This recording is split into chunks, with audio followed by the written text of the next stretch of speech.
welcome to episode 53 of Thrashcast. My name is Billy, and here with my co-hosts Jim and Ken. How are you guys doing tonight? Doing good, sir. Awesome, man. All right, great. And then just a quick reminder, where can folks find us out there in the world web? Well, you can find us at www.horrormetalsounds.com and of course on YouTube at Horror Metal Sounds at keng.2854. And as always, folks, please subscribe and like our YouTube channel and our various videos.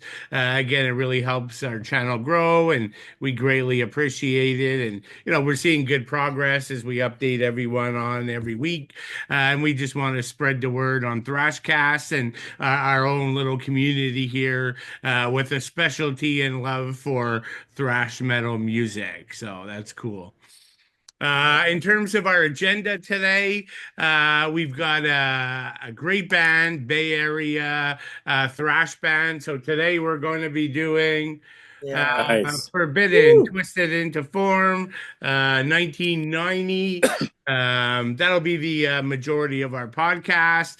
But then in the final segment, again, as we've been doing the last couple episodes, doing something a little different at the end.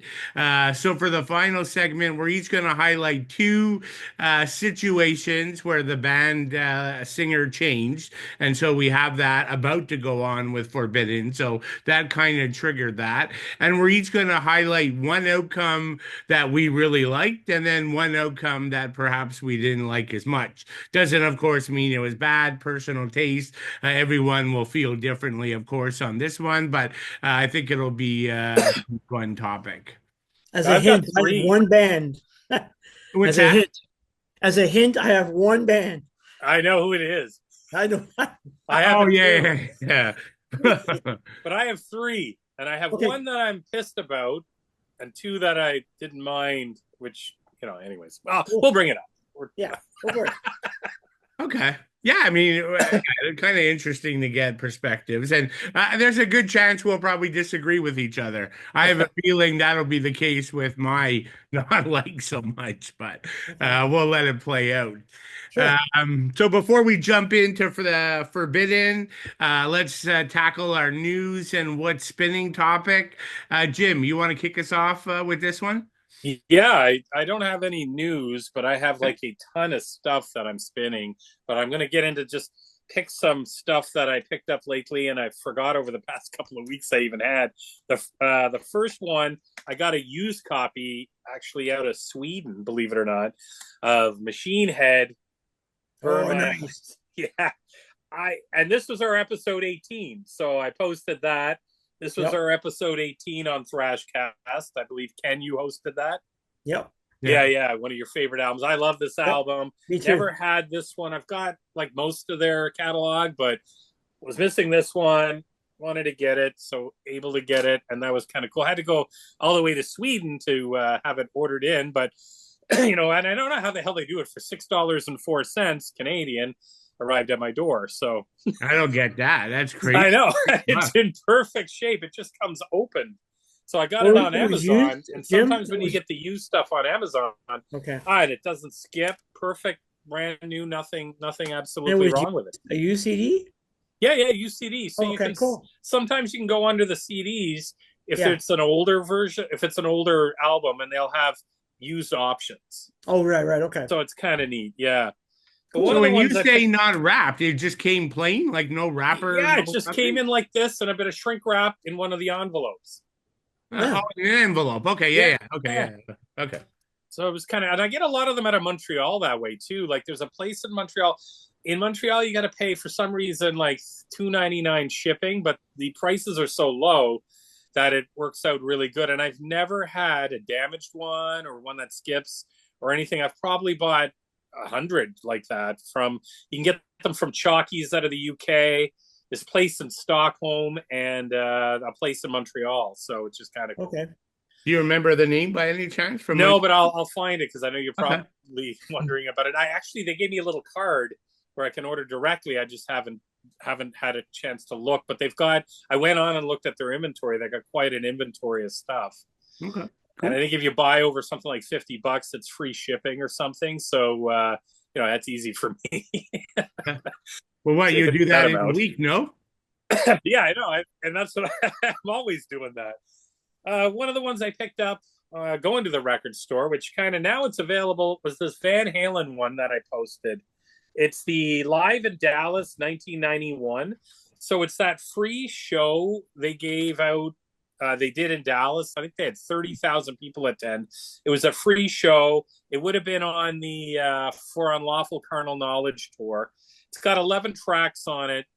Obviously, Hager, Van Halen part. So it's kind of neat. It was only supposed to be available on, it's kind of like a little bit of a collecting thing. It was only supposed to be available on their website and not on, but I see it's on Amazon for $21 now. So I guess that went out the window, but I picked it up at the local record store and they had like 12 of them. And he said they were selling really, really fast. I mean, anything with Van Halen sells really good. And it's got really good sound quality on it. I don't think it's streamed. I think I might have been mistaken when I posted and said it wasn't going to be available on Amazon, but I think it's just for now it's not available for streaming. So, but it sounds amazing. Really, really good sound quality to it. So Sammy's on that one, Jim? Sorry? Sammy Hager's on that one? Yeah, it'd be the Sammy era. Okay. 3 albums into the Sammy era. Okay. So right. It starts off with Pound Cake, right. It's got like Run Around, even though they do Panama. But it also has I Can't Drive 55. So I wasn't really familiar with the fact that during the Hagar, during the Sammy era, he must do some of his solo songs as part of Van Halen, maybe, I guess. I don't know. So, yeah. Yeah. One or two sometimes, yeah. Yeah. It's pretty cool. It's a cool little thing. Yeah. That's a really popular song of his. Yeah. And that was one of their, I mean, For Unlawful Carnal Knowledge was a huge album. Yeah. Huge album. So I also picked up, and I haven't even unpacked it yet. I had it shipped in, and I didn't know I had it. I ordered it, and then I got it, and then I got lost in the shuffle. But this was another episode we did. I've got Mortal Sin, Face of Despair.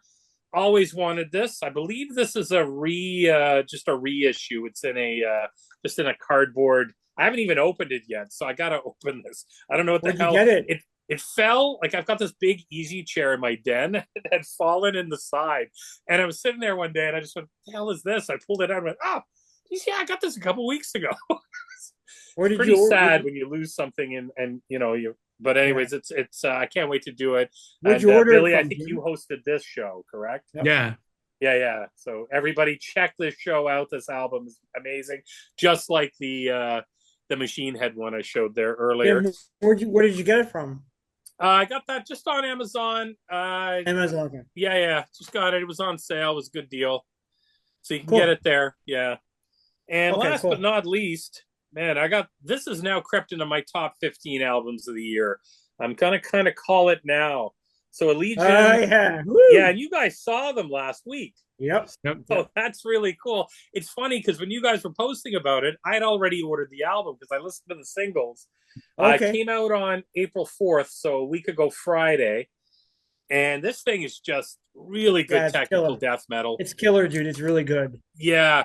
I even find some of it might even be a little, there's some songs on the album that are a little more kind of grindcore death metal, but very technical. The guitar work on this album is phenomenal. There's some really good bass tracks on it, and the vocals are really good. I really like it. Okay, so Jim, just before you go on, Billy and I were sort of talking about that. The vocals, I don't want to speak for Billy, but I think you mentioned, Billy, you thought they were sort of okay, like myself. Yeah, I wasn't a big fan of the vocals, but for me, it was all about the guitar and bass player. Yeah. Oh, yeah. I like the vocals. I thought they were pretty good. I don't find it. This reminds me more. It kind of reminds me more of maybe a mix between Killswitch Engaged and maybe Black Dahlia Murder, but still has a heavy. Oh man, the guitar work in this is phenomenal, and the bass is really, really good. But I like the vocals too. There's some harmonizing in it that that kind of reminds me of a little kill switchy kind of thing, which I'm a fan of. But it kind of, for me, I mean, I think it's a killer album. I think this will probably be in my top 15. I've already written it down on my computer. I've got a list going now, so I can keep track of everything. But I really like it. I've been playing this nonstop. Today I'm off work, my day off, and I must have played this 10 times, front to back, just constantly, and I absolutely love it. The vocalist he's the returning vocalist. He actually left the band in 2015. Yeah. This is his return album to the band. And Colorado, they hail from Colorado, which is a huge death metal mecca next to, like, I find you get Portland, you get Colorado, and obviously Floridian death metal, which is kind of a little bit different, more of the normal death metal that everybody's used to, the more familiar. But really, really cool. And last but not least, there was one more I got. I got my Nuclear Blast St. Patty's Day order, and I picked this up. Ooh, you know, Ministry. I know Ken will like it. Billy probably. I love this one. So much. Very cool. Big fan of this album. Was able to get it right from the record label, and I never picked it up. And I really was mad I didn't. And I mean, this is a wicked album. Yeah, it's I like really this album freaky. It's got some good stuff on it. Yep. Ken, you really like it? Yeah, I love it. I love that album. Oh yeah. So, and I mean, I love the CD on it. It's so cool looking, like the mushrooms. Yeah, it's so freaky. I mean, Ministry is so cool, and I mean, it's definitely I love listening to their albums. So that's what I got this week, guys. Cool. Ken, what do you got? I got some news. It was just announced, so I'm gonna get my ticket on Friday. Kirk Hammett's coming to Toronto on the 25th of April. He's going to be at the Tiff Bell Lightbox for his book event for that collection book that he's doing.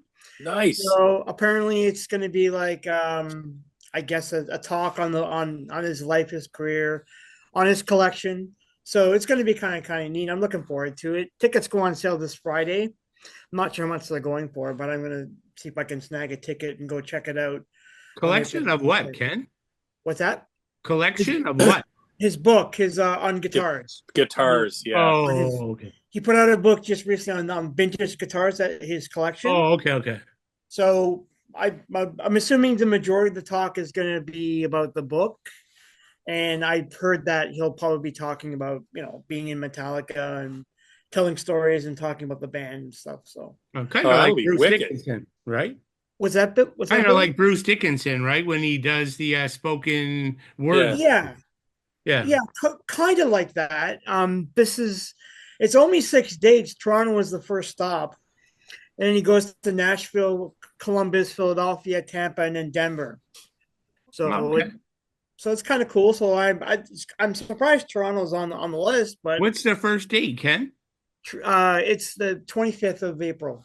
Oh, that's because I'm seeing them. They're here playing. They're here for 3 nights. So there you go. There you go. At the Rogers Center, right? Well, that makes sense. Probably doing it the middle day where they're off. Yeah. Right. Yeah. So that would make sense now. Yeah. That's why. Because I thought it was interesting that Toronto was the first date. Not that it's a bad thing. It's just. Because Toronto is also the first date of that tour too, so it all works out. Right. Yeah. So you're right. So that would make sense. Yeah. So I'm gonna get a ticket to it and go check it out. And Metallica played Montreal last summer, so that makes, because they skipped. I think they did. What did they do? They did Montreal, and then everybody was shocked they didn't do Toronto, but they're doing it in different legs, which is kind of cool. Yeah, I'm glad they come back. Oh yeah. So anyone interested, just go to www.kvhcollection.com, and there's all kinds of details on the event there. So let us know the cost, Ken. When you find out, I'm dying to know. I'm sure it's not going to be cheap.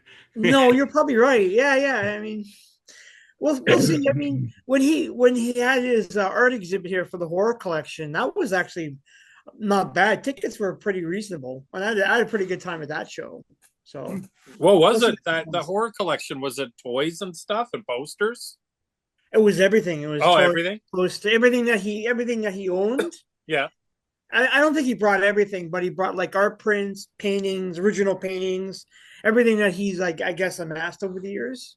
That was a really good show. He's got those giant plastic Shogun toys from the early 80s, late 70s. He had a couple of those. He had a couple of those there. Oh yeah, those things are. I remember those as a kid. You could shoot the arm off them and that, they're worth so much now. So cool. Yeah, they're not cheap now because as vintage toys. But yeah, when you're filthy rich, you can buy and do whatever you want.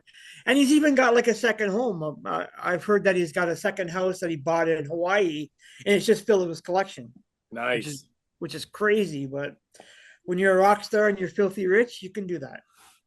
I'd like to get into collecting tour posters is what I mean, I know it's expensive as hell, but that would be wicked. Like, you know, the old Doors ones are kind of cool, or you got some of the old ones from the 60s are kind of neat. And like, if there was a poster ever done up for the Sex Pistols would be cool to have, pretty neat. Well, that would be good. The only thing is you have to want to frame them, and you have to like put them up, because what's the point of buying it and keeping it rolled up? Because I've got a buddy who collects like posters, and all he does is they're just rolled up. What's the point of that? Like, why have it if you can't even look at it? You can't even see them. You can't even play it. That's the other thing. Yeah, I know. It's like, I don't get it. Like, why buy posters if you're not going to be able to frame it, put it on your wall, and you look at it? Yeah, exactly. Anyways, well, I've got an original Millennium Falcon from Empire Strikes Back, so that's pretty cool. That's all right. That's cool.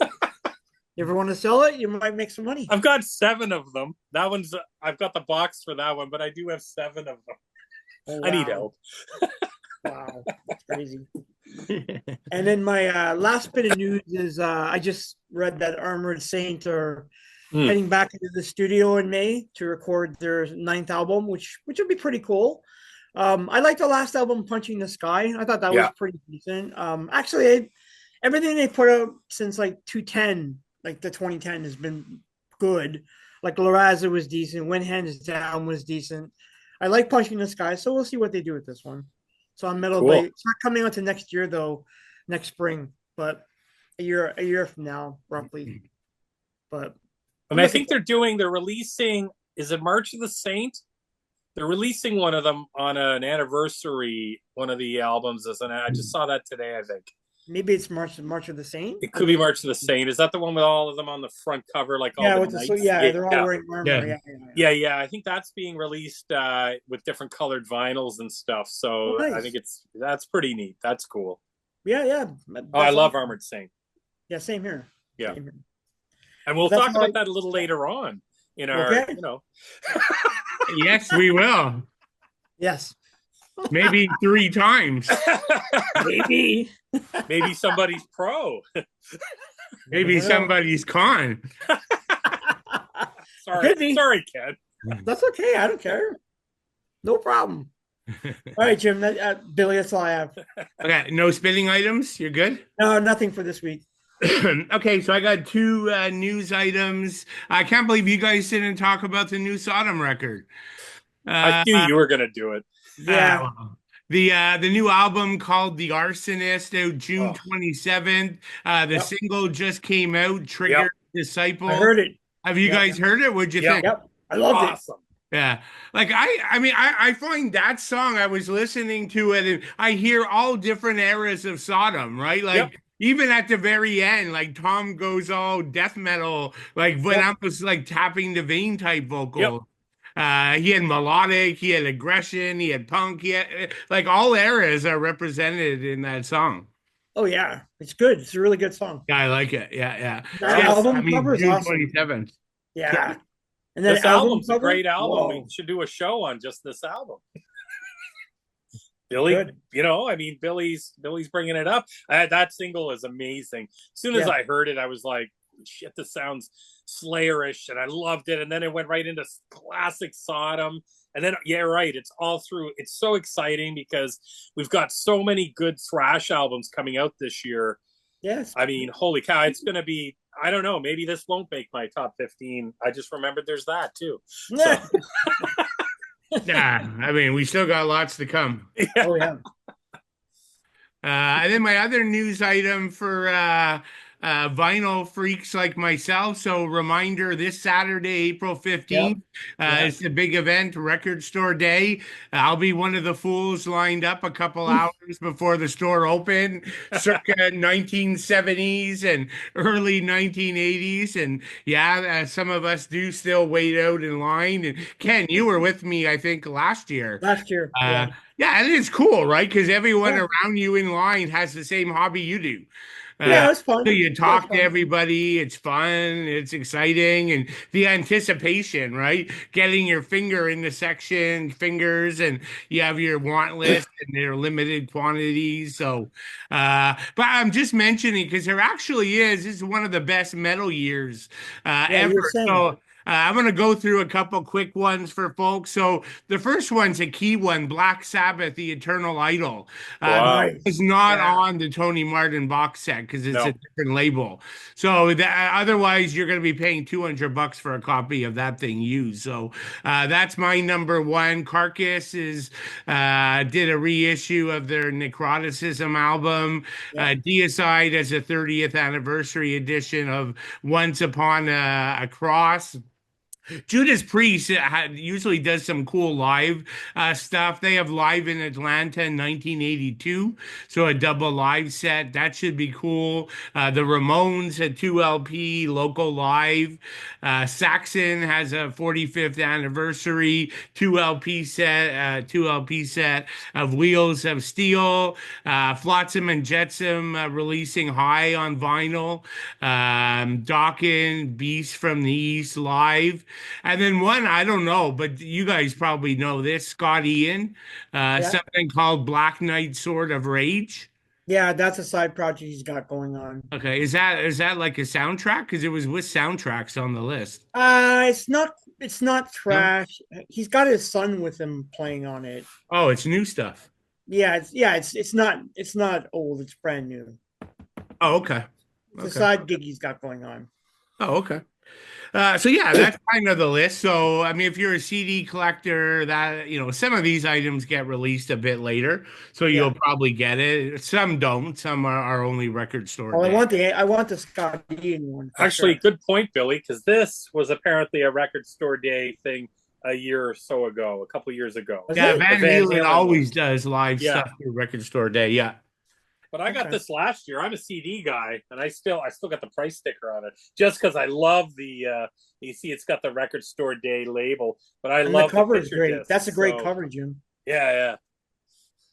Cool. Yeah, they do a lot. I mean, bands are known for certain things on Record Store Day. Van Halen does live. Ronnie James Dio and Motley Crue do a picture disc like pretty much every year.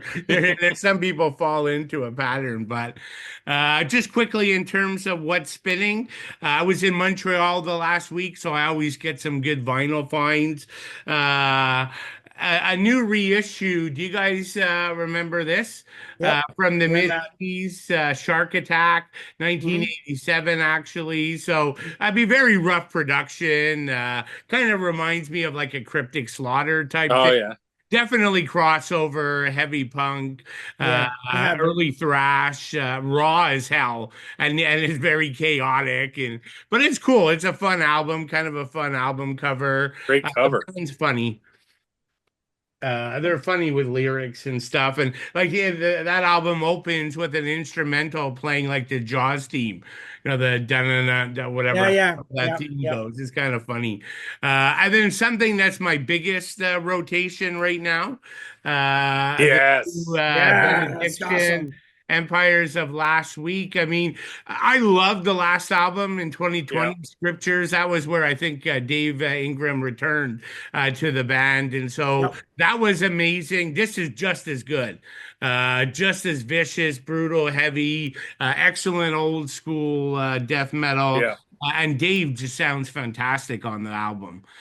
This will be like on my top 15 Yeah, guaranteed. I have that on order. I haven't gotten it yet. That's wicked.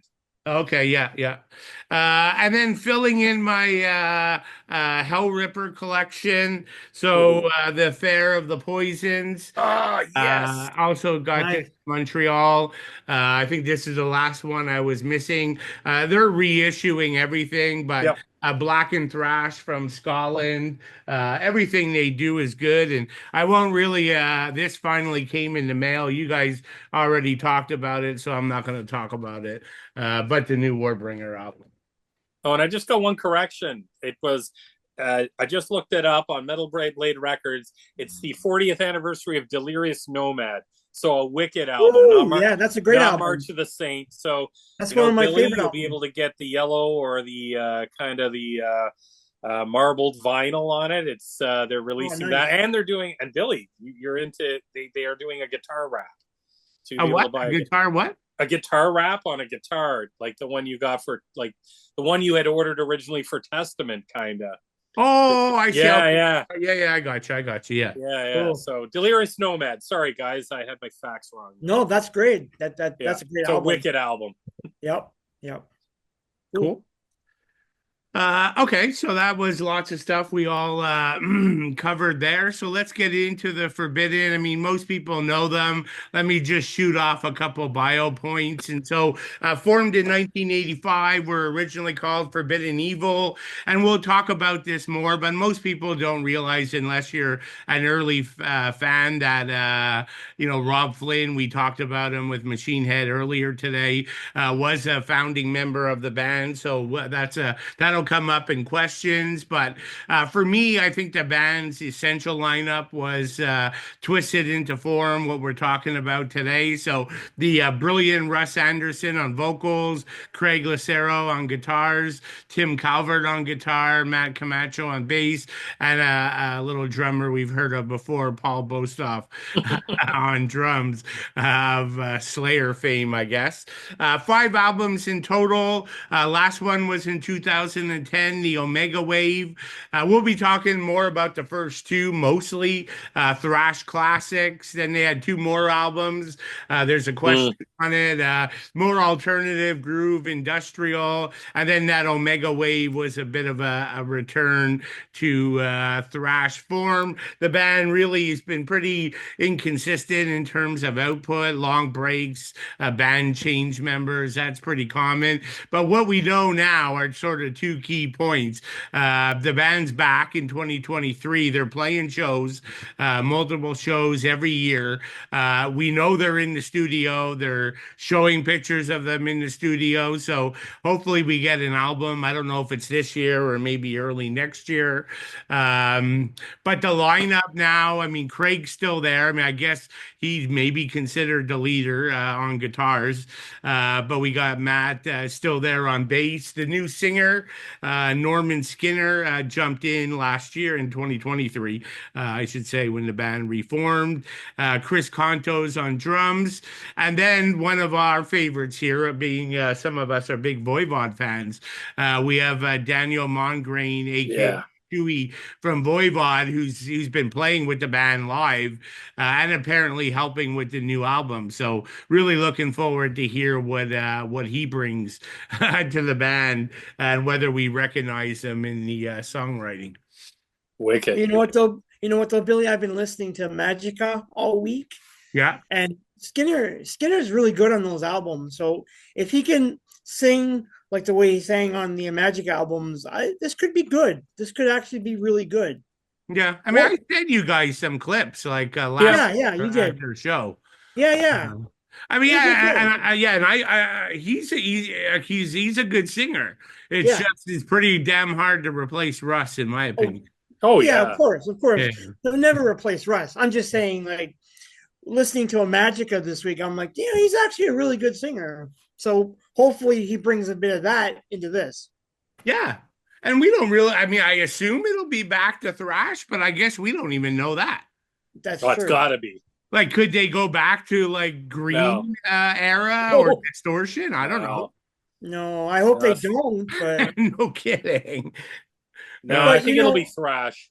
Yeah, but Mega Wave does have a bit of distortion on it. Like, it's not quite a full return. It does have the modern sound. So I don't know, but it's way better than those 2 previous. Yeah. Oh yeah, I agree. Sorry, I'm just saying, that's going to be a question. I'm just saying it has elements of it on there. Yeah. Yeah, I mean, I mean, I don't know why my mind just went to this is going to be like Twisted into Form Part Two, but I maybe would, that's just wishful thinking, right? So we'll yeah. see. I think it's going to be cutting edge thrash. I think it's going to be a great album. I'm hopeful. I'm really really hopeful. I mhm. think they're man they've got it's the time is right. You know, it's kind of the perfect storm, so to speak. You've got so much good thrash out there now. There's a big market for it. I think and people want to get these. I mean, I think Record Store Day last year you picked one up, didn't you, Billy? I think Yeah, was it Omega Omega Wave? Wave was a release. They Because finally I couldn't get it listed Yeah. here. it. It was sold out everywhere as I went. I didn't go till later though. I didn't camp out, but it. I mean, people want this stuff, and I think there's a huge. I think it's.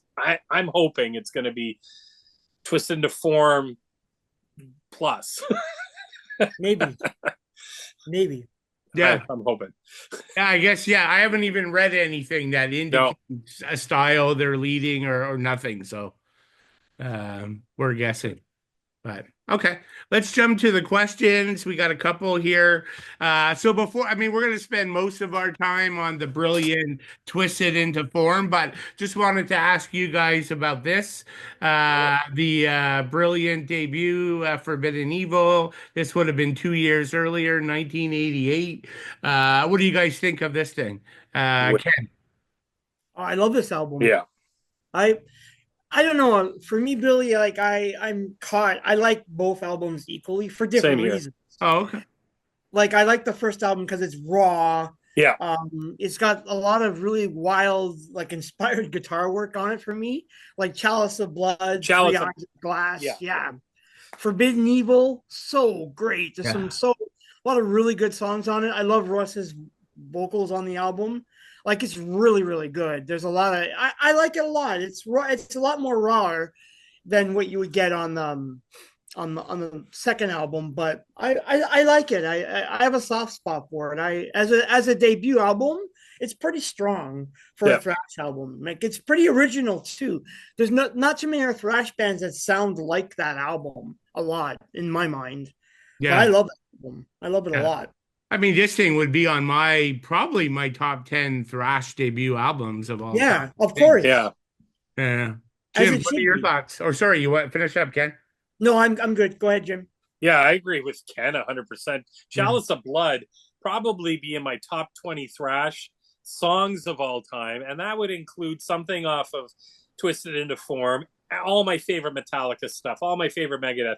It is such a good, and I love the fact that it's got some muddy production to it. I love the rawness because I like old Misfits recordings. I like old Venom recordings. I always think that when you release these bands, when they release like a redo or maybe a remix or whatever, they need to put the original in there too. Put two albums together, charge an extra $5 or whatever, and put it as a double album with the original, and then boom, the and I think well, maybe Sodom's kind of tapping the vein. They did a remix and a redo, so it was a remaster and a remix. So that was kind of cool and a live. So that was pretty close.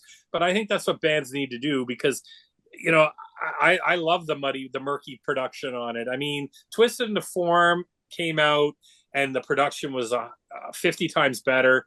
But I Yeah. love the rawness of this album, the guitar work. Oh, that sort of just the chugs, a more basic part of it I really like. Yeah, I love that album. Cool. Yeah, I mean, you guys said it all. I'm in the same boat, and yeah, easily on my top 10. Uh, yeah, I mean, I love them both. This and Twisted. I Yeah. probably though definitely have a definitive ranking for me. I would definitely put Twisted ahead. Oh, so would I. Uh, but still, like Forbidden Evil is Yeah. amazing. I don't have a single negative thing to say. And I still remember seeing them. They were an opening band on a tour, touring for this album. And the Cool. minute Russ stepped out, I was taken back by he's a bigger guy, so he Yeah. and they were on a very small stage, so he dominated the stage. And then the voice opened up, right? Like something like Chalice of Blood. It was probably, it just completely blew me away, like hearing those high notes that he hits on this first album. It's pretty crazy. But good stuff. Okay, question number 2. So I don't really have a view on this, but I'll start with Ken on this question, just because I know he's, probably a bigger fan of some of Rob's work.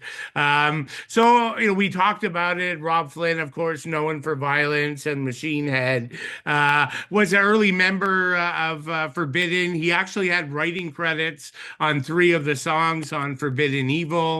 He didn't actually appear on it. So just curious, Ken, do you recognize his playing on, like when you hear Forbidden Evil, do you say, like the songwriting, like can you recognize his contribution to songwriting or not really? You can hear bits of it. Like Okay. he's on 3 songs: Yeah. Chalice of Blood, Forbidden Evil, As Good as Dead. Yeah. As Good as Dead is where and Forbidden Evil is where you can kind of hear a bit of his style. It's a bit of more there's a little bit of a chugginess on it, so you Mhm. can hear it. I wouldn't say it's like prevalent, but you can kind of get the gist. If you didn't know that, you may not get it, but I mean, Yeah. I'm aware that he played on. We all know he was an earlier member, but yeah, you can kind of hear it. But it's not. I, I can hear it for me because I know his Yeah. playing Yeah. style, and I like Machine Head and I like Violence.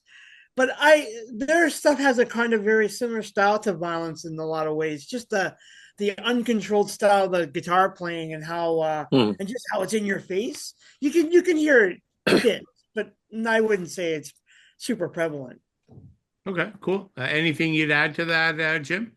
No, I mean Ken said it all. And here I am. I got him here on this one, so it's kind of funny. I brought this up.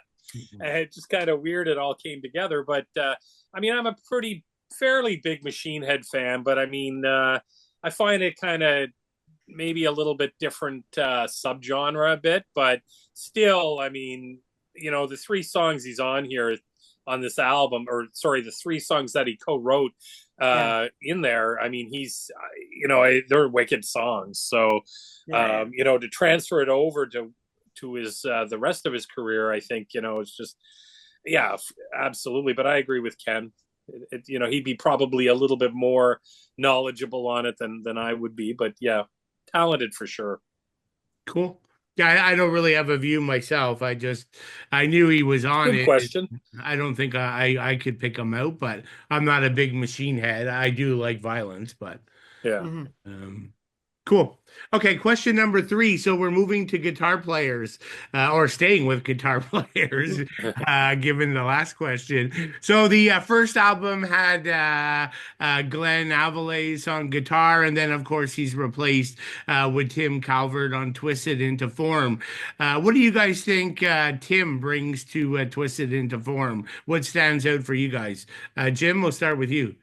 I think he's more technically proficient, and I'm not trying to be disrespectful any Yeah, way. yeah. And it could be the production on the first album plays it, and it's their first album. It's a debut, so Yep. there's a lot of playing it safe. I think the guitar work on the first album is freaking phenomenal, but the second albums where you've got the just more advanced riffage, the harmonies. It's just I find it there's a lot more, maybe a little bit more risk taking than the first album in that sense. But you could technically say that even with the vocals. But I mean, a lot of it probably has to do with the actual production.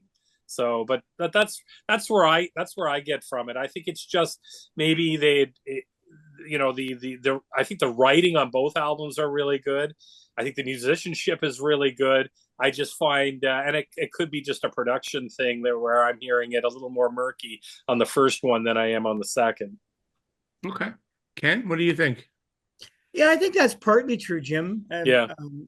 I also think that I did read that Tim has all the writing credits on the second album, Yeah. and I did read that he and Craig, they complement each other really well.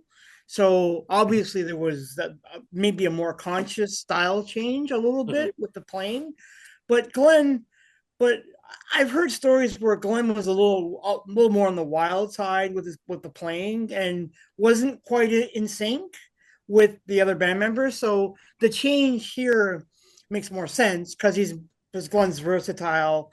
He's not as flashy, but I would agree with Jim. He's a much more technical player.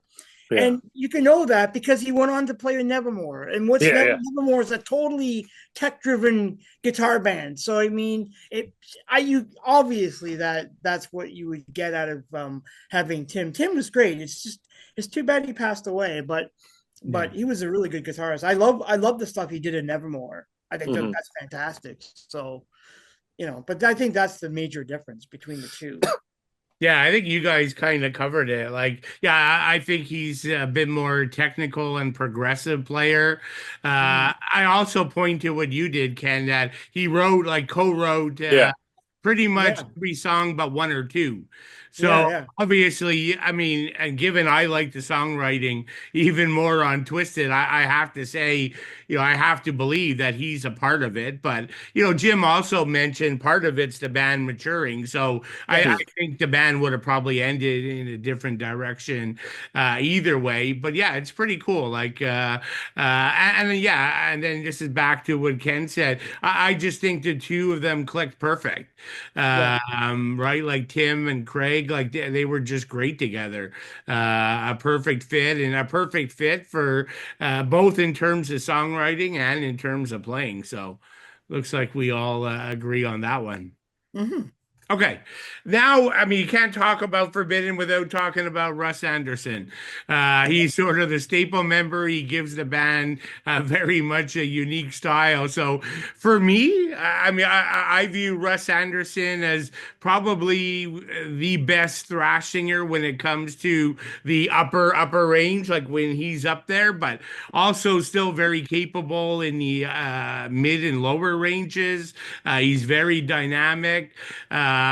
So I guess my question is twofold. Do you guys agree with me that when it comes to upper range thrash, that Russ deserves the title? And if not, who would you give it to? Ken, we'll start with you this time.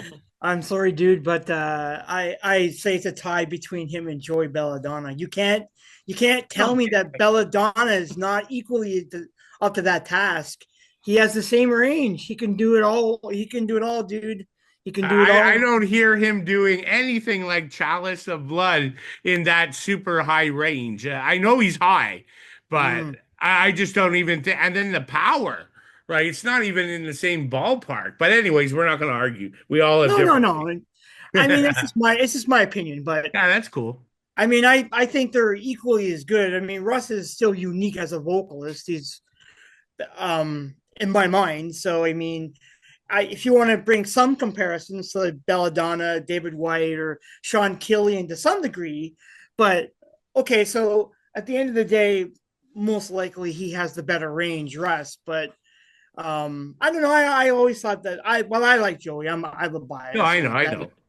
That's just my bias. But if you're saying pound for vocalist, yeah, okay, I agree with you. Russ would probably take the title for sure, because he can do it all, because he's got the upper range, lower range. He can sing clean. He can do the growls. He can even get into like Chuck Billy territory if he really wanted to. Yeah.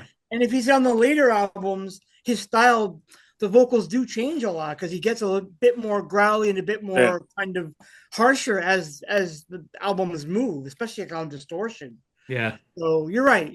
So, I mean, if we're going to give him the title, then you would give him the title. By no means, you don't have to agree with me. No. I just don't even feel Joey even has that upper range that he has. He's up there. He's a high range. I just don't even think he's in the same universe. Yeah.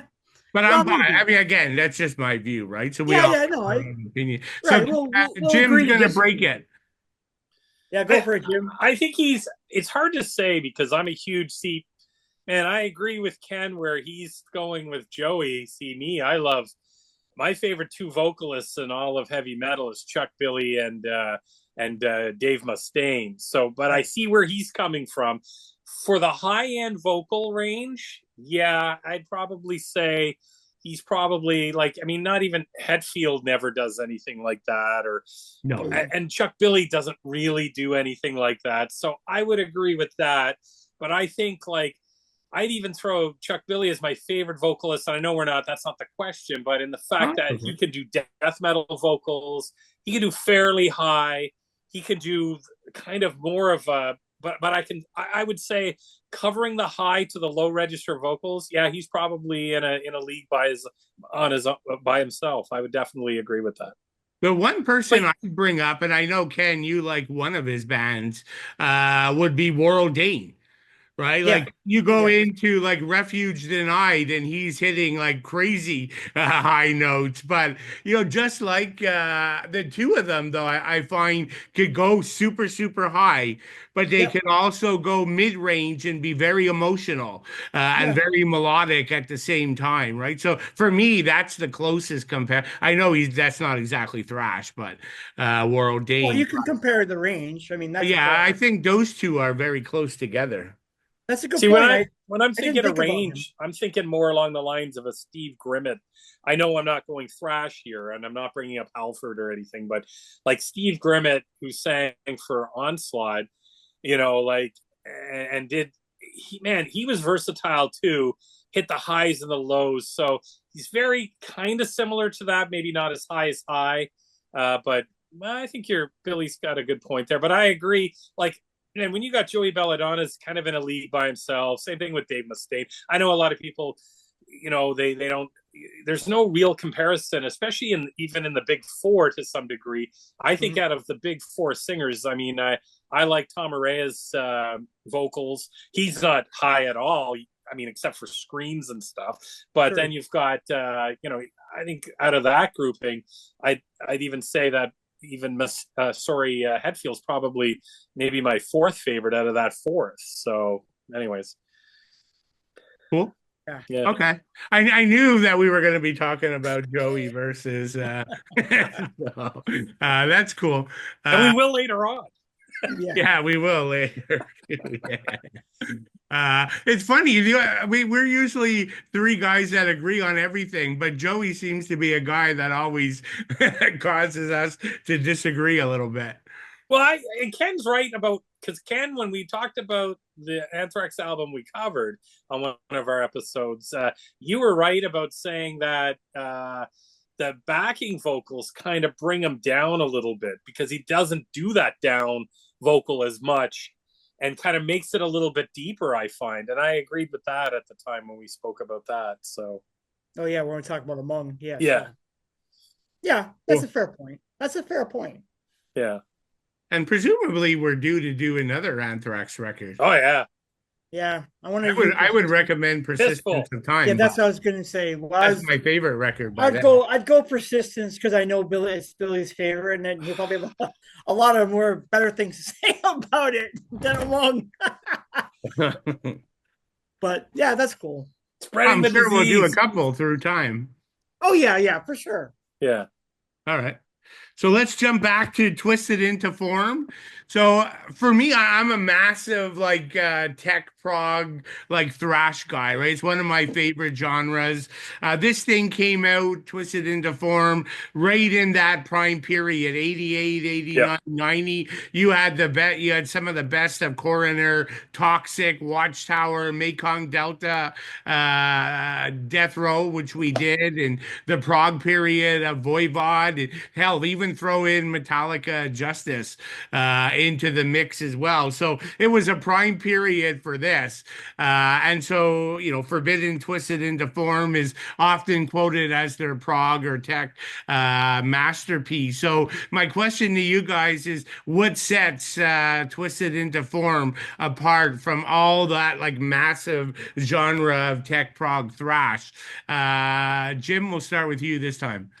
I think at the time, the sound was a little bit more advanced, I thought.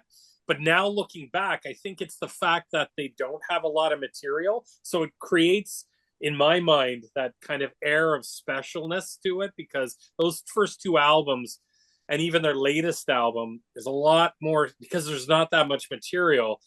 It makes it that much more special because I'm always thinking in my mind what could have been, what should have been, kind of going forward. But when Twisted into Form came out, I mean, it blew my mind. I picked it up within the first week of its release. Guy at the record store was like, "You got to check this out." I bought it.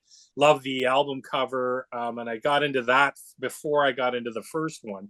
So I went back and got the first one a couple weeks later. But I just find it a little bit more advanced. I mean, the guitar work.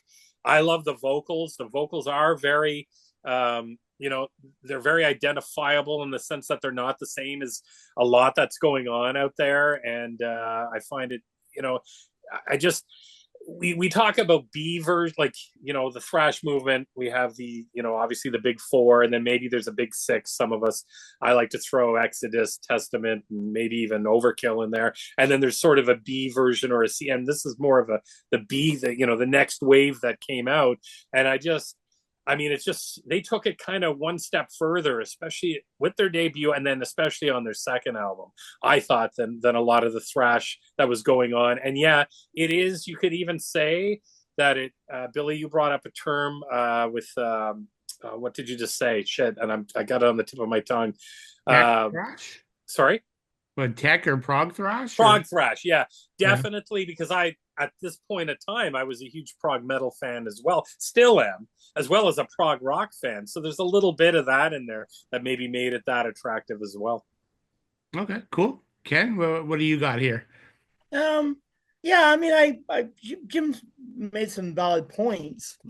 I think for me though, what I find is it's how the vocals and the guitars are it's progressive in a sense where they're timed well. I just like the way that Russ sings like high and low registers, but the music seems to, I guess it wraps around the vocals really well. Mm-hmm. It's got a classy sound, first of all, and you can obviously, the guitars are first. That's first and foremost is what you get. But what sets them apart for me is not just the guitars; it's the vocals as well. So I guess at the end of the day, Billy, your point is still very, very valid about the vocalists. I mean, it's twofold. It's guitars and vocals, and on this album, I think they're in tandem really, really well. Yeah, but Ken, don't be so hard on Anthrax, because when it comes to it, Joey Belladonna is the voice of Anthrax. I mean, Bush did a great job, and I don't want to get into this because we're going to talk about it later. But like, I agree with you 100%. I think Belladonna's vocals are the voice of Anthrax. Although I love Bush, and I love Bush with Anthrax. I'm not giving, but I got to admit, he is the voice of Anthrax, and I'm. Then Russ is also the voice of Forbidden. Yeah, exactly. You couldn't see anyone else. Well, yeah, but my point being is like, I can't see anyone else singing like that style with this kind of guitar playing. Like, it's classy playing all around, right? There's lots of speed, versatility. It's great. So it's very unique for that kind of style, I think, for the time. Yep. Yeah, this is one I thought about, just being this is kind of my favorite style of music. But yeah, I mean, Ken, I think you nailed it. Like, Russ is a big part, because if you look at Toxic, Watchtower, Mekong Delta, Death Row, all their singers are Air Raid's Siren. Air Raid, Siren. They're like they can even go higher than Russ many of the times. That's true. But they go to some degree, they go too high and they're too erratic. Right? Uncontrollable. Yeah, and they're chaos. Yeah. But then that's the way the music is too, right? The music is more chaotic and extreme and long solos. But like, Russ he's so much more accessible, right? Because of the melody. Like, he's got the power. He could do the crazy high, but he can come back down. And so, the way Ken said it, like, he raps with the music really well. So it makes it very accessible for people. Whereas most tech thrash, the vocals are a tough part for people to kind of swallow. But I also think where Forbidden should get some credit is because songwriting always comes first. Like, many of the Coroner, the Watchtower, the Toxic, the Mekong Delta or whatever, like, those guys will do 10-minute songs and there'll be 6 minutes of instrumental. And I love that stuff. But for the purpose of writing a song, like, clearly the instrumentals are taking over from the quality of a really good, catchy, hook-filled song. And Forbidden never does that, right? There's a lot of talent in the band, but they keep it back. We need a kick-ass song, and anything that deviates from that, they rein themselves back in. So I think it's Russ, and I think it's the ability to put the songwriting first ahead of the crazy musicianship. But I don't know, just my thought. Well, you know what though, Bill? I think Russ is almost like an instrument himself. He's almost Yeah, yeah, yeah. like a third instrument that Good point.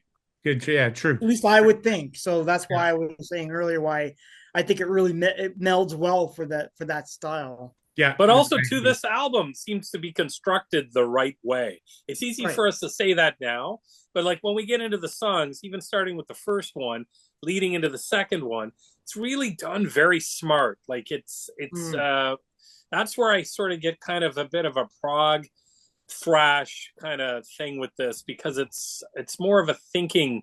It's not just, okay, here we are, do it, and you know, like I just find this album's well constructed, and they had the same producer, I think, for both the first two albums. So, you know, I mean, I know the first album would be just it's a new album, you know, it's their first album. So I mean, they're going to be trying a little bit, and then they definitely this was definitely more of a thinking album, I think. Cool. All right. So we don't have to deep dive into this too much, but wanted to touch on the next two albums, which, as we've always talked about by many of our favorite bands, the style changes in the 90s. Yeah. So we've got 1994, they come out with Distortion. 1987, we get Green. Gone are the cool album covers, and maybe that's the first sign when you pick it up off the shelf, or maybe people like the album covers. But so I guess the question is, you know, do you like them, and or if you don't, is there anything you like? So maybe just quickly touch on each one, Ken. Well, Distortion is not bad. Yeah. Some of Twisted carries over into it, but the trouble I sort of don't mind is they start to diversify a lot with it. Yeah. So you start hearing the grunge elements, you hear the bit of the groove, and some of the music isn't as memorable as what you get in Twisted into Form. It's okay. Like, I don't mind the album. I actually do like the fact that they covered King Crimson's In the Court of the Crimson King. It's one of my all-time favorite bands, King Crimson, and I thought it was a very valid attempt to do something that was different. Yeah. But it's all right. It's okay. I don't think the album's bad. I don't like Green at all. It's a total style change from thrash to, I don't know, is it like groove metal? Some say it's even like starting to be industrial new metal. Yeah, that too. And groove, alternative, new metal, and everything I don't like. Yeah, it's not that great. So I have Green. I don't listen to it. I don't think I'd even want to break it open again, to be honest. But that's my take on those two albums. Yeah, well, you nailed it. You pretty much, if I was describing it, I would have said the exact same thing. So, nothing for me to add. Anything on your side, Jim? Yeah, Distortion, as Ken said, wasn't bad. It was more like they had just finished nursing off the teat of thrash metal, and they were weaning themselves onto some sort of pablum shit that spilled over into Green. It's listenable, but it's just when you have an album, the first two albums, and I know everybody's going to say, oh, you guys just like the original stuff. No, that's not the case, because the last album I thought was a little bit more of a return, but they slowed things down onto Distortion, and then you could see the change happening, and it just kind of pissed me off, because it's not at all what I would have rathered. Maybe I'm not, and these albums, from what I understand, weren't that popular anyways, so why the hell not just put out another balls out thrash, really good thrash album, or even do something like, you know, where you had Chuck from Death go on to do something and tweak it again a little bit different from the Death that he was doing. You know, I don't know, I just think it's kind of a kick for the fans a little bit, and I think it's great they were trying something, but I think on Distortion, where they didn't get probably a great feedback, I would say. Green is just kind of, it's definitely, there's not really much on there I could even talk about. Yeah, no, we all agree there. And you know, it's pretty funny. Like I saw the reunion show last year with Forbidden, Yeah. and they pulled out like a track from each of these. And pretty much the audience, which was mosh pit, like crowd surfing, everyone headbanging, pretty much it all came to a stop and everybody stood there staring at the band. So clearly we're not the only ones who don't like that. But the interesting thing was at the end of the song, like it seemed like it actually offended Craig. Like he was even a bit angry, like, you know, you guys got to give this a chance. You can't sit there and listen to our first two albums. These are really good albums that you guys need to get into. And it was kind of like he was pissed off at everybody for clearly like tuning out during those two songs. Wow. I don't know. But you've got some on the last album on a Mega Wave. You've got like Adapt or Dies, a good Dragging My Casket. You got some great songs on there. It's still not twisted, but it's, you know, I think it's still a really good album. Yeah. No, agree.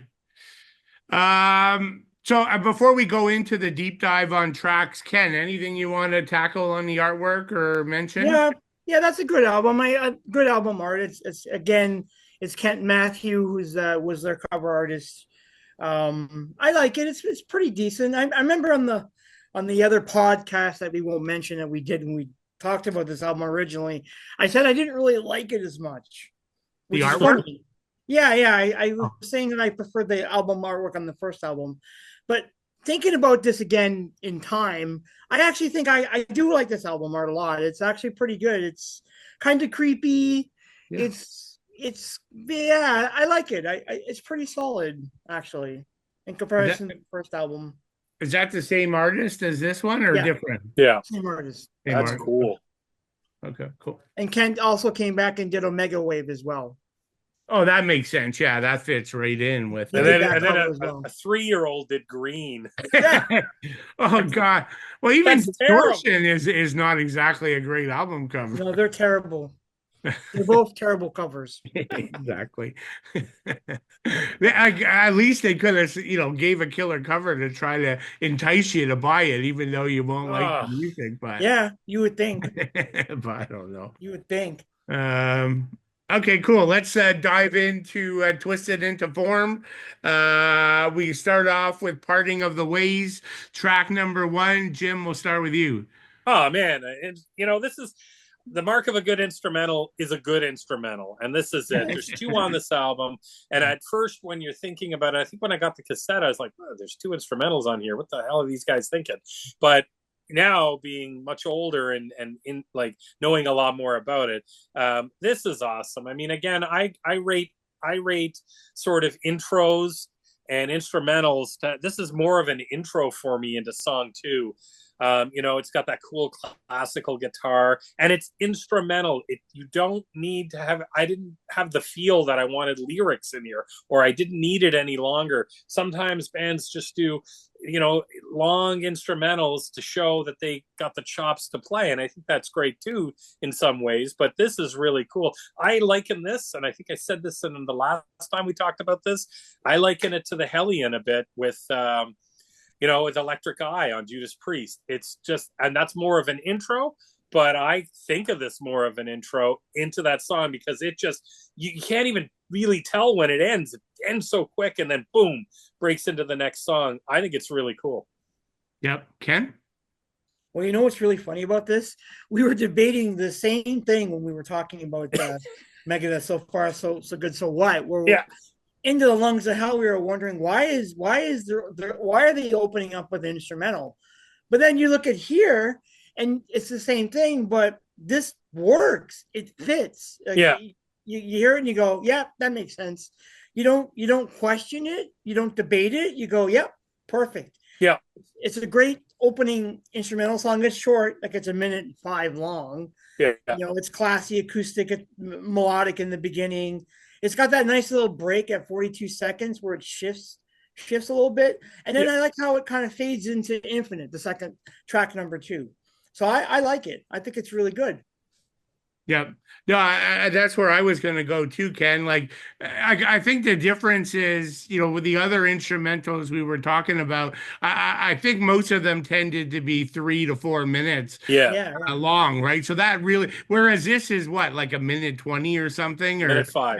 Yeah. minute five, yeah. Like, so I agree with both you guys. I don't view this as an instrumental, even though technically it is. It's the intro to the Infinite, really. And Ken, you said it, right? The two of them work so well together, right? You have the quiet ending, the classiness of like parting of the ways, and then Infinite just like pounds in. Like the two of them were like made to be together. So. Well, I never listened to them separate, and the thing is, Yeah. like, I never skip that. It's the same thing with Hellion. Yeah. And Electric Eye. Nobody skips Hellion to just listen to Electric Eye unless you're you're actually doing it on a phone or whatever, I guess. But you're listening to it as a pair. That's exactly it. Yeah. And we had one or two along the way where we made the same point that it had a short that we were like, well, the song that comes after would never be the same without it. But I can't think of what those were off the top of my head. And you have this at a minute 5, but the album's 41 minutes, so it's not a light album. No. True. True. Yeah. Nope. Okay, Ken, that we hinted at it. So the second track, Infinite, you take this one. Yeah, this is a great song. I love it. You get 50 seconds and it goes off like a rocket. It's great. You get that amazing riff from, and I think Craig did the solo on this one, I believe. I love the screams at the end. Russ is amazing, and the whole thing is about the existential struggle of evil, which I love. It's like a theme on this album, which is great. But as an opening song, it's like following, the instrumental. It's great. This is a great song. Yep. Jim? Oh yeah, I mean that, and I like the fact this is a longer song too. So you've got the intro / instrumental, and then you've got this. I mean, the vocals don't even cut into like 1:14, so you get a real big blast of energy. And then, I mean, this showcases his high pitched vocals and his range. This is a great track. I actually wrote down, and Ken, you're gonna laugh, I get an Anthrax vibe from this song.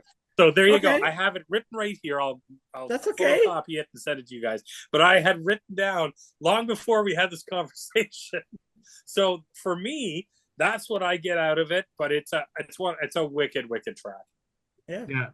No, I mean, there's nothing on this album I don't love. So, I don't even think I could say top half, bottom half, to be quite honest.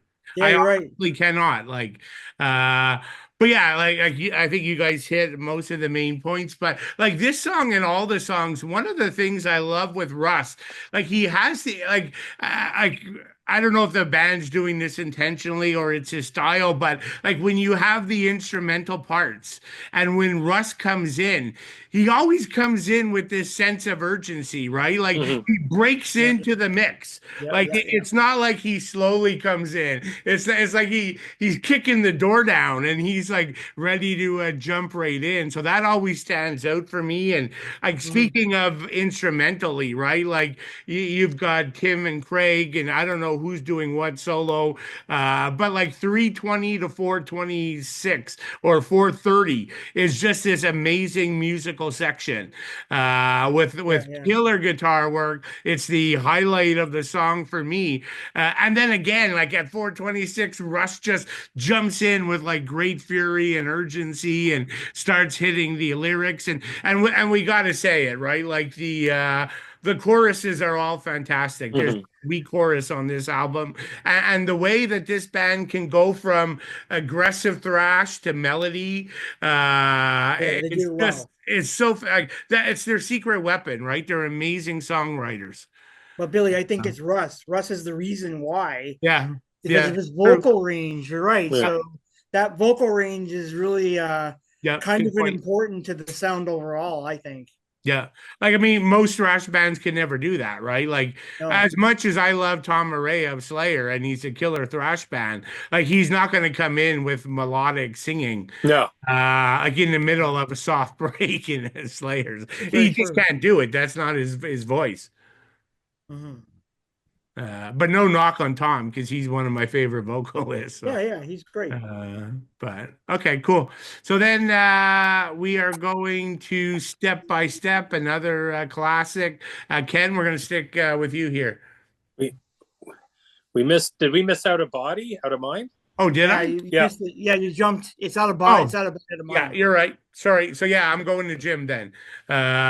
So Jim, Out of Body, Out of Mind. Yeah, this is one of my favorites. I mean, the whole album's great, but I think in the middle of this album just kicks ass. I mean, this is just a classic heavy thrash vibe, but it does, like we talked about, melodic vocal parts on the second song. This has a lot of melody in it, and the melodic vocal parts are really, really cool. At 3 minutes, the song just comes to a complete stop, and then the drums just light it up. And then My Hell at the end. I love this song. This song's a great song. One of my top, I mean, the whole album's great, but if I was to pick a top 3 or 4, this one, and they're all coming up. So, yeah. And you guys know Death Angel do backing vocals yes, on this, that's right? right. Yeah, that's right. Yeah, I knew that. Ken, what do you got on this track? Well, this is a good track to I guess to prove what Russ is able to do as a vocalist. Yeah, because he alternates here from like lower to higher, but it's timed with the music, so you can hear it. Like I've listened to this album enough over and over, so I get it. Like as soon as I hear that song, like, yep, this is exactly what we're talking about. So it's really, really great. I think lyrically it's one of my favorite songs because of the fact that the whole crest of the song is about being trapped in an otherworldly dimension, and then you're trying to fight your at the same time while you're being trapped, your soul is being sucked away from you. So it's great, and you're fighting it. These songs are all about that kind of struggle, and I love it. I think it's fantastic, and this song is great. I mean, that ending where he caps off the song with that with the higher vocals, I love it. It's so great. Like, how could you not like this song? And that chorus, Out of Body, Out of Mind. Yeah. Whoa, great song. Yeah. Yeah, you guys hit like pretty much every point I had, like right from Jim's 3 minute when it stops to like Ken, like the vocal range of Russ shines on this track. The only thing I'll throw in there is you actually get some interesting drumming where there's a lot of like cool cymbal work going on, especially at the end, which is kind of cool because we don't talk about the drums and bass too often with this band, but Russ and the guitar duo seems to get or steal most of the show. Yeah. All right, so let's go back to track number 4 where I messed up previously. So we're going step by step. And Ken, this one's yours. Yeah, I love this song too. I love the trucking at the start of it. So that riff and explodes 25 seconds in. Woo, incredible. And that chorus, this is one of the better choruses I like, step by step. It's so great. It's just a very addictive chorus for me. Yeah. Yep. I love how the vocals crescendo around the 309 mark. Oh, it's so great. And again, you get these really deep kind of felt lyrics about personal struggle and then having like to self-destruct and redemption.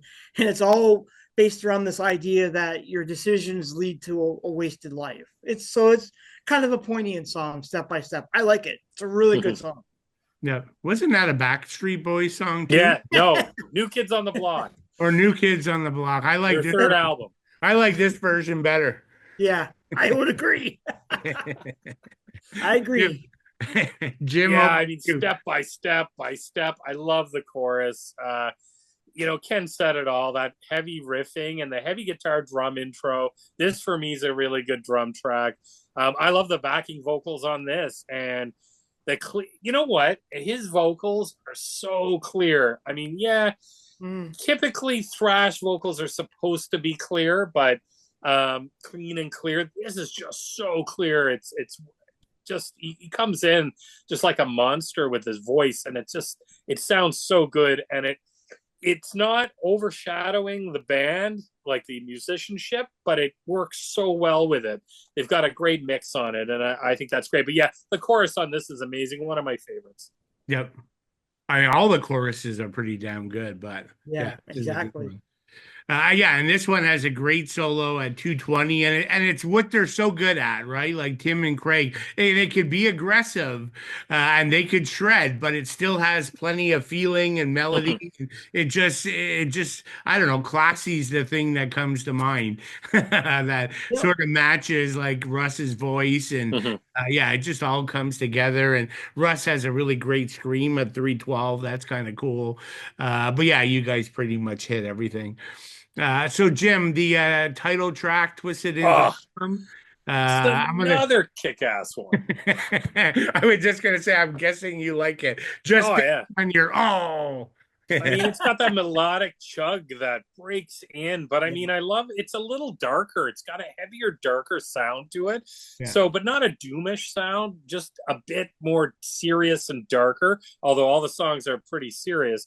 And I think this one shows off his vocal ability. You've got highs and lows, and you got probably one of the best guitar solos on the album in my mind, and on this song. I mean, there's so many great guitar parts on this album, but this one just stands up. And I love you've got the lower end vocals, but you've got these super high pitched vocals that are on it. I think this one really, I've said it, I think on Infinite, but I think this really, really caps off. By this point, you're thinking, wow, this guy can sing. You know, if this was this was the first album I got by these guys, and I mean, that's one of the things that drew me to it, as we spoke about earlier. But yeah, wicked tune. Cool. Ken, what would you like to add? Yeah, I like the song too. I like there's a lot of interesting parallels on the song, like I think with the guitar noodles and the squealing. There's like it's almost like pain, like you're being twisted in pain. I sort of hear that in the songs.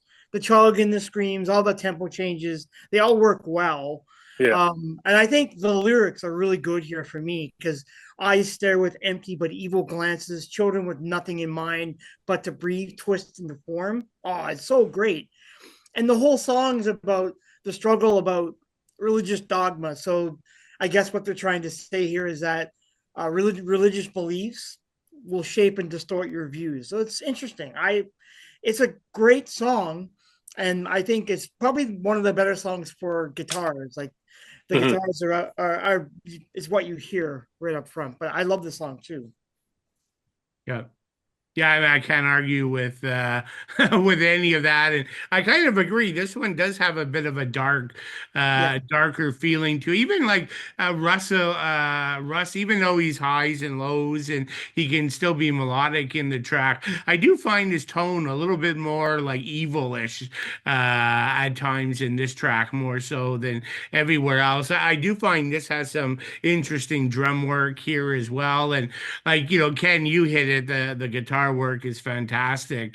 But like there's like like that guitar chugging that happens at like 3.5 minutes it's kind of a shift in the tempo, and then that immediately leads into like Russ's one of his biggest like screams on the album. Like I just love that section. But yeah, otherwise you guys hit everything. So now we're going to the album's sort of epic track. Rest in Peace. Ken, over to you. Okay. Before we start, I want you guys to think about this for a sec, because I noticed it and I went to hear both songs. The opening to Rest in Peace, it's got tribal drumming at the start, then it explodes with the guitars. Listen, go back, and I know the song came first. Go listen to Death, listen to Human, and listening to Flattening of Emotions. It's the exact same opening. The drums, and then the guitars and everything screams. And I was like, oh wow, this is incredible. And I know it's obviously just a coincidence. I'm sure it's a coincidence. But when you guys are done the podcast, go listen to Human, listen to Flattening of Emotions, and tell me I'm not wrong. Because I will. I like, wow. I was like, this is virtually the same opening, which is it's just something I noticed, I picked up. But this, as for the song, like, I love Russ has some really good vocals here. I think they're fantastic. The vocals they're a bit more sharper, I find. Like maybe poignant's a better word. It has a really nice solo at 354.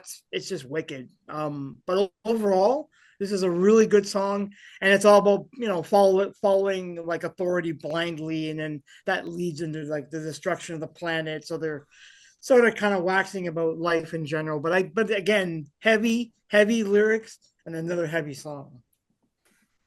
Cool. Jim? Yeah, I like the cool drum intro that fades in. Yeah. It's kind of cool. And I think the leads go Craig, Tim, and Tim, I think. So it's really guitar driven song as well. I think it's pretty cool. I mean, some of the lyrics are really, really good. We've always been told to stand up tall, guard the nation, the killing force that have made us.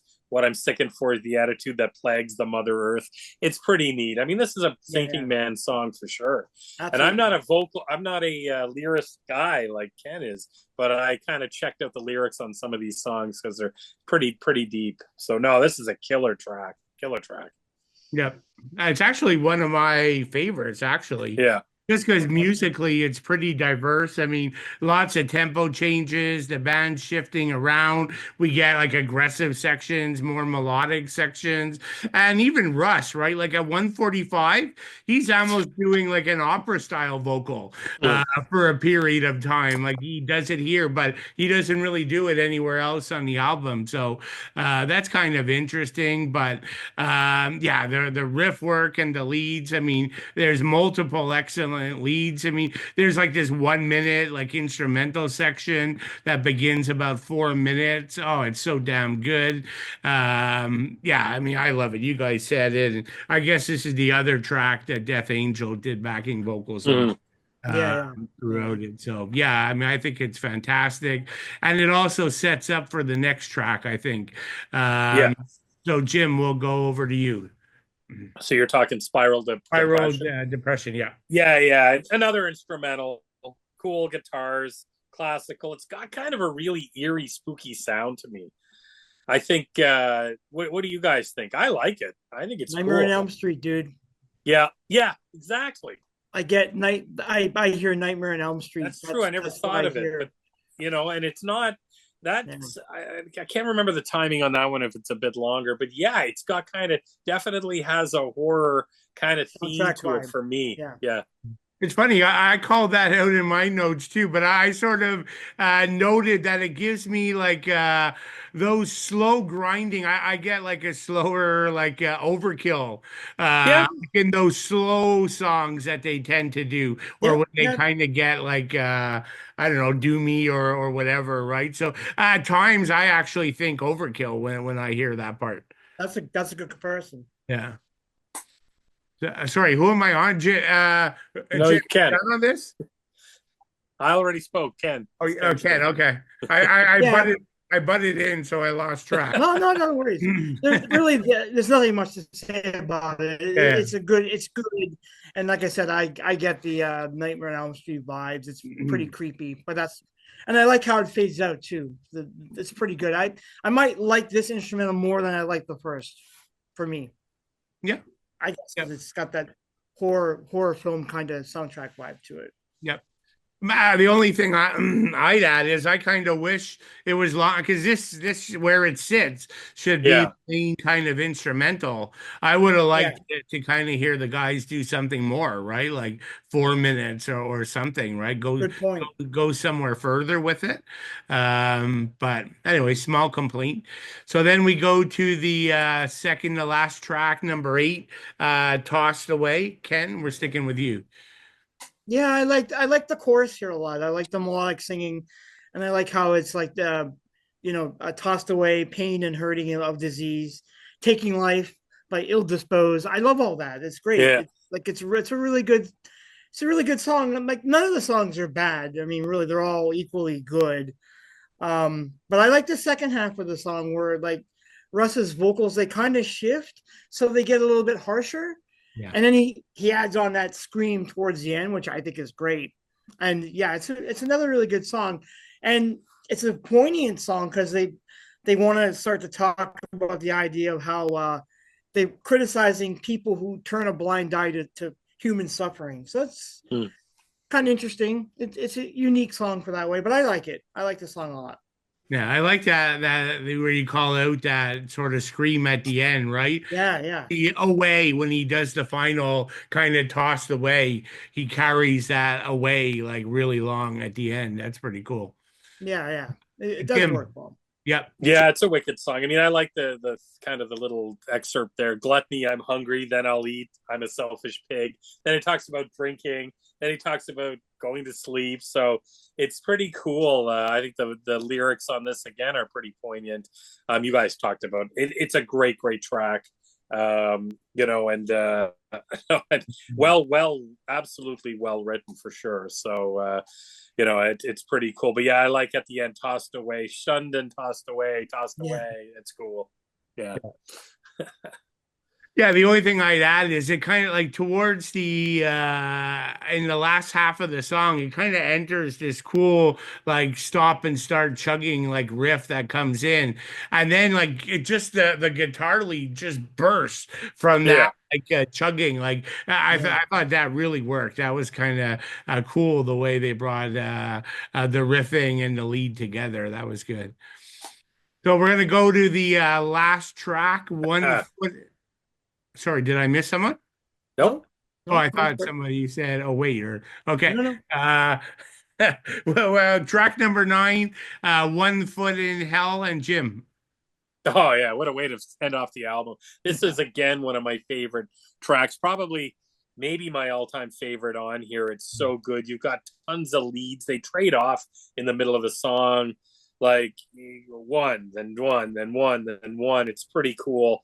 You know, it's a heavy guitar intro with aggressive. I find the vocals are more aggressive on this song, but I also get kind of a little bit of a not musically a crossover vibe, but more maybe vocally, where it sounds very similar to get a bit of a DRI sound to it a little bit in parts.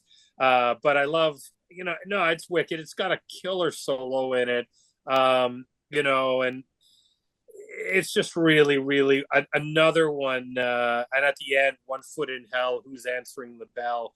I mean, the lyrics in this are pretty good. Is awesome as well. What a way to end off the album. I'm glad, like, no covers, no instrumental at the end. Just a kick-ass song. Good long one that finishes it off. So really like that. Yeah, it's actually, I think it's one of the better examples of closing the album strong. Yes. So, like, there's no doubt in my mind they knew this was going to be the last track. Yeah. Right? Like, it's just perfect for a final track Yeah. on a thrash album, right? Like, I love the more aggressive nature of it. Like, Russ has some of the best vocal hooks ever Yep. on this song, right? That section where he's like deaf, dumb, and blind, and or where he's shouting, "Please, Lord, help me." Like, there's so many like really memorable parts that Russ goes in.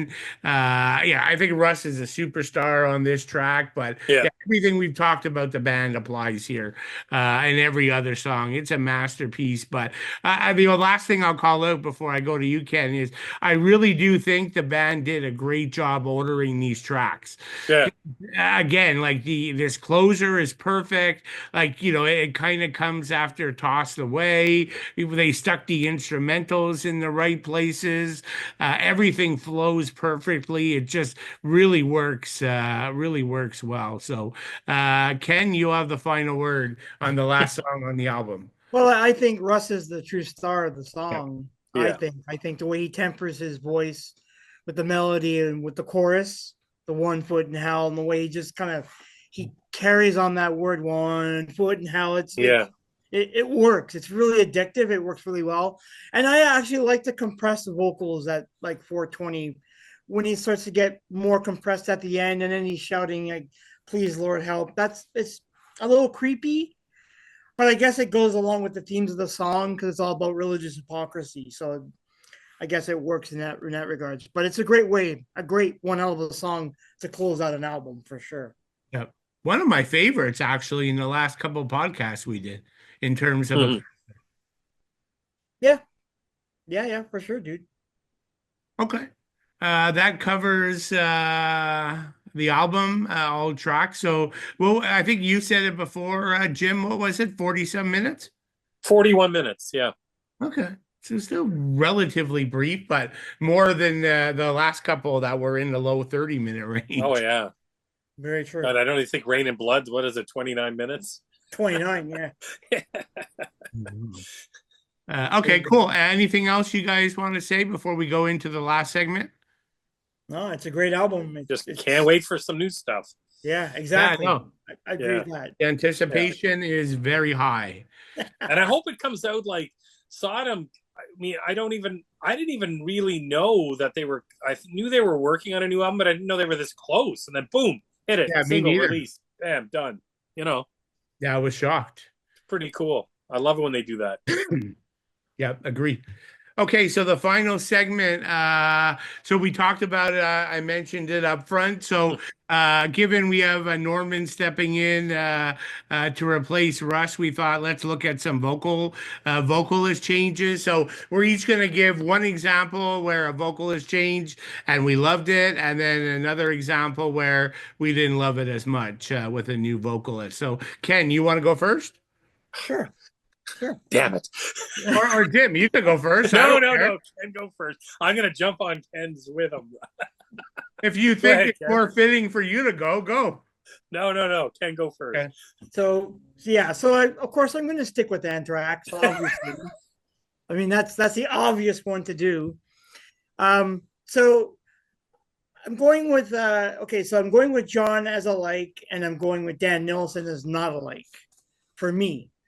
Now that let me just, before we go to John, I'm going to move over to Dan first, because Dan's time is 2007 to 2009. He never actually sang on an album, although he actually did record all the vocals to worship music before he got booted out. And I've heard some of it. I mean, I know they if you go on YouTube, they did play some of it live before the whole thing where he got kicked out, and he's like he's kind of like John Bush but on steroids. Mm-hmm. So he's really out there. I heard the song Vampires, which actually was re-recorded as Revolution Screams on worship music. So I mean, from what I understand and from what I've heard, he was kind of an ass. I mean, that big internet rumor that he took a shit and dumped it on top of behind Scott's back while he was sleeping. That's conjecture, but that's what I've heard, and why they fired him and kicked him out, because he was just he was very immature. Obviously, he was younger than them. So that would be my dislike. Now, some people might argue that John Bush is garbage. I don't think so. If you compare Joey to John, they're different. They're way different vocalists. But I didn't mind John. I mean, I Sound of White Noise is actually a pretty good album. I think it worked. I liked the style, and I even don't mind some 442. Volume 8 is debatable, and I even liked We've Come For You All, even though it's not thrash. It's more like a kind of a rock heavy metal album more than anything. But I don't mind John. I don't mind what he brought to the band. It's not Joey. Joey, to me, is the voice of Anthrax. I don't care what anyone tells me. And the sad thing about this whole thing with Joey is that he's kind of a sap in some ways, because, like, when they kicked out Dan Nelson, they didn't go to him. They went back to John. They begged John to come back, and John said no, because he was already like working with Armored Saint again.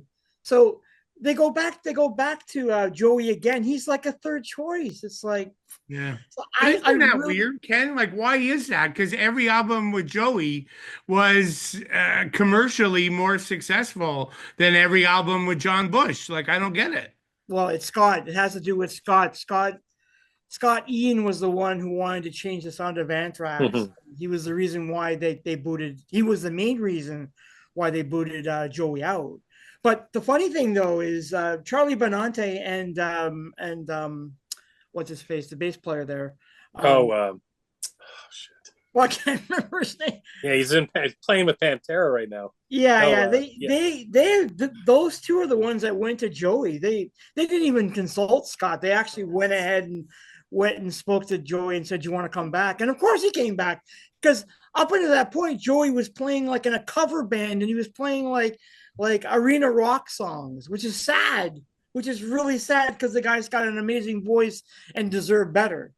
So he could have told them all to go like fuck themselves if he wanted to. He didn't. And but I give the guy credit. He's Frank Bella. Oh, Frankie Bello. Yeah, you got it. Yeah. Thank you. But I give the guy credit for like coming back and being a part of the band again, even though obviously he wasn't even the first choice. They wanted to go back to John. But then his very first album was more successful than everything with Bush. That's right. Yeah. You're right. Exactly. So, but I know that Scott was the one who wanted to make those changes. He was the reason why Joey got booted out. And it was, but then he should have did a side project. The fans don't want to hear John. They want to hear Joey. Exactly. And I know it was always about money, because when they invited him back to work with John, they did that one album where they kind of they sang on one song together, and that was pretty cool. But I don't know. I never understood the reason why Joey got treated the way he got treated, because he's a great vocalist. But anyways, that's my take on the whole thing. Cool. I mean, I'm not even the biggest Joey fan, but I agreed with you. I always thought he kind of got crapped on by the band, unfortunately. Oh, absolutely. I mean, he is the band. Yeah. His vocals are so distinct. Yeah. Without them, they're not. Because I mean, you look at Bush, because Bush couldn't even really sing thrash. It was the style was like kind of more, I don't know, Pantera-ish, maybe. Heavy metal rock. It wasn't even thrash. Only the first album, Sun and White Noise, is like the closest thing to a thrash album. After that, everything else is not the same. Cool.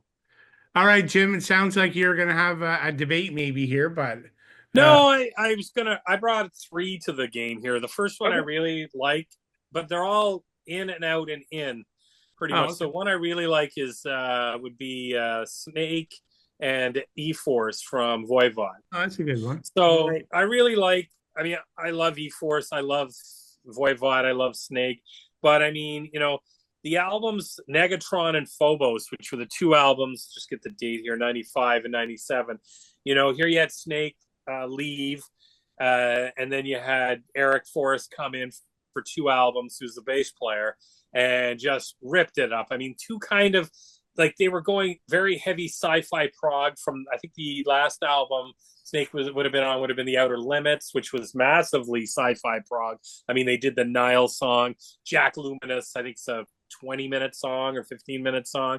And then they come back with more of a home thrash sound, but then they come back to Voivod with Jason Newsted with Snake again. So it was in, out, in.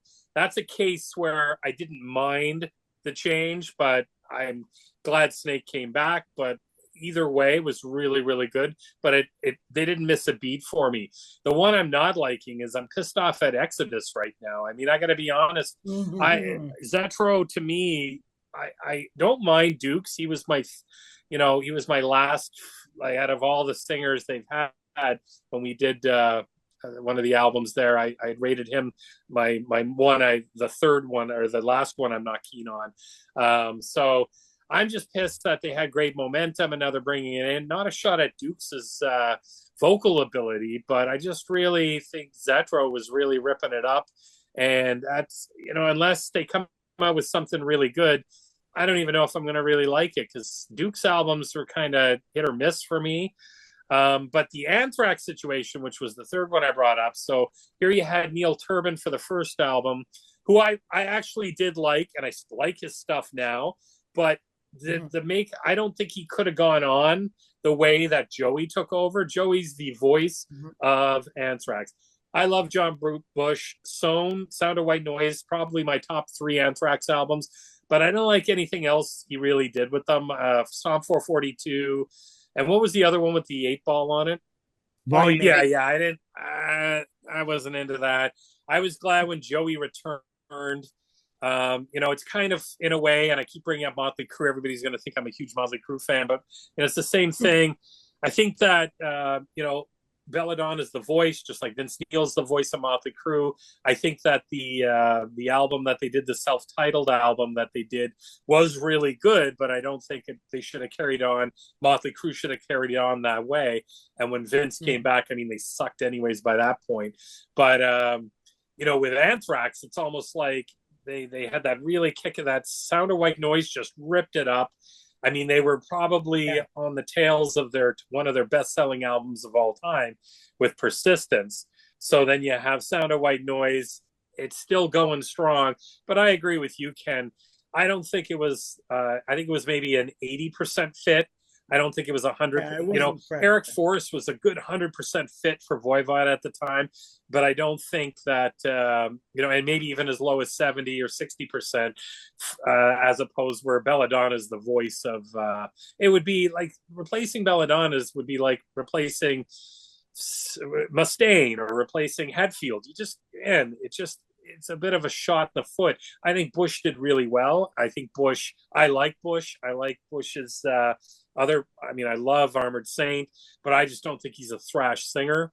And but I think he did really well. Sound of White Noise is a wicked album. But I saw that album live, Jim. Yeah, he was good. I mean, the one thing I'll say about Bush is that he's a pretty good live. He's a decent singer live. He's a good performer. So I've seen him, and I saw Volume 8 as well. I saw both those tours, and Bush is decent for as a frontman. He's decent. Yeah, and then I saw him on Arsenio Hall, I think, where they did Persistence of. I think they might have got the time. It was good, but it was just years later, and they were on Arsenio Hall, and they played a couple of songs, and it was Bush fronted. I thought they did a really good job, but I don't know it. Man, it's hard. Voivod's a little bit of a different situation because, it's just, I don't necessarily think the distinction, it was kind of two different sections of their career. They kind of went, and they only did 2 albums.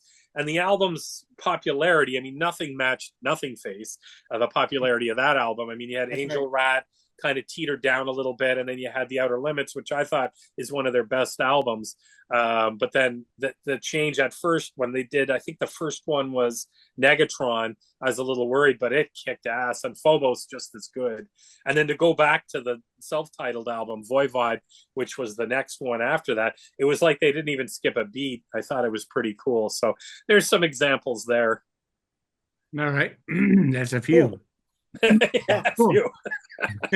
That's all right. So for my good is I'm going with the band Watchtower, Control and Resistance in '89. So I thought when it comes to like a band change, I thought Alan Tecchio was perfect for stepping in from Jason McMaster.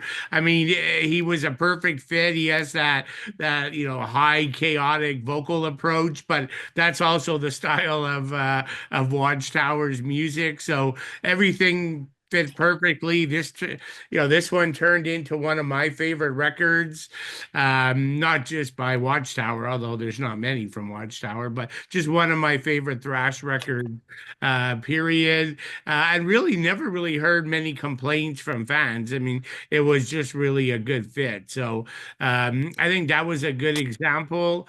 I'm kind of disappointed, Jim. I didn't think of that Voivod example with Eric coming on board, but yeah, I totally forgot about that one. That was a good pick. Then my not so good, and so I won't spend too much time here because you guys already talked about it. But as everyone knows, I'm not the biggest Anthrax fan, but I really dislike John Bush era. Although I didn't say, I'll agree, Sound of White Noise is the best of the John Bush era, but I just think he's just too different from the Joey style, and I think it took the band in a different different direction. And, maybe, to Ken's point, that's where certain band members wanted to take it. But I just think particularly Stomp 442 Volume A, I think they were going to where John's voice goes, Yes. opposed to where fans wanted Anthrax to go. So I think that's why it's not as good of a choice. And I don't mind John Bush in his other life, right? In our state. But just not a thrash singer. And I think the band had to change the writing either intentionally or on purpose to sort of fit in with them. So that was in my first one. I was going to go with Derek Green.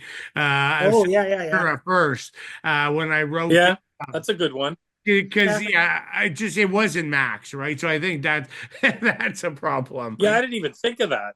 Jeez, that's a great one. But then I kind of thought to myself, and I mean, there's no doubt Max and Sepultura is where it's at. But I also thought, so take that away. Derek, he's actually pretty good live performer. He's not a bad singer. He's not Max, right? Yeah. He's not Max in Sepultura, but I probably like Derek Green as a singer more than I like John Bush. And I kind of like his incredibly energetic, he's far more energetic on stage than Max ever was. He's also maybe a bit younger than Max now, but so I think he's a great live performer. He really gets the crowd going. So I ended up taking Derek off the list, but I think strictly from a Sepultura perspective, he probably could be on the list as well. Yeah, I agree. So, but cool. All right, so that was cool. So, so that kind of wraps up our episode 53 of Thrashcast. And so we have a special episode 54 coming. I'll probably let Ken introduce the topic. He's the host and he arranged for a special guest. So Ken, over to you. Yeah, sure. So next week we're going to be doing Toxic. We're going to discuss World Circus, their debut album, which is not unlike Forbidden's first album. I think there's a lot of good comparisons to both, to the style, maybe not so much in the vocals, but musically anyways. And so Todd Leger, who's a good friend of mine, was the drummer on the first two Toxic albums. He will be joining us to come on and talk about World Circus. He'll share some stories. He said he's all pumped to do that. So join us next week. So we'll be a foursome and not a threesome. And it should be a fun time for all of us. Wicked. Cool. Look forward to it. Yeah, me too. Yeah, it's going to be cool. All right. So that gives the three of us something to look forward to. And hopefully our subscribers and followers will be eager for that one as well. So again, thanks everyone for following us. Again, appreciate all the support. And again, please like and subscribe to the channel. And we'll see you all next week for that exciting episode on Toxic. Thanks. Good night. Good night.